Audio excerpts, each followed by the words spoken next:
Hi hello welcome my dears. നമുക്കിന്ന് രണ്ട് കാർഡുകൾ എടുത്ത് നോക്കാം.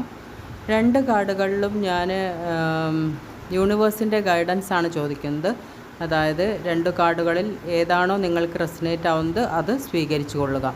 ആദ്യം ലഭിച്ചിരിക്കുന്ന കാർഡ് 4 ഓഫ് വൺസ് ആണ്. അതായത് വീട്ടിലും മനസ്സിനും സമാധാനം കിട്ടുന്ന സമയം, നിങ്ങളെ സ്നേഹിക്കുന്നവരുമായി സമയം ചിലവിടാനാണ് കാർഡ് പറയുന്നത്.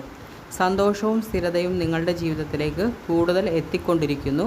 അതുകൊണ്ട് ഭാവിയെക്കുറിച്ച് ആശങ്കപ്പെടേണ്ട, നിങ്ങൾ സന്തോഷമായി മുന്നോട്ട് പോകൂ കുടുംബവുമൊത്ത് എന്നാണ് കാർഡ് പറയുന്നത്. രണ്ടാമതായി ലഭിച്ചിരിക്കുന്നത് ജസ്റ്റിസ് കാർഡാണ്. ഇത് സത്യം, നീതി എന്നിവയുടെ കാർഡാണ്. അതായത് വാക്കുകളിലും പ്രവൃത്തികളിലും സത്യനിഷ്ഠ പാലിക്കാൻ ആരോടൊക്കെയോ കാർഡ് പറയുന്നു. ആരോടും അനീതി ചെയ്യാതിരിക്കുക എന്നും പറയുന്നു.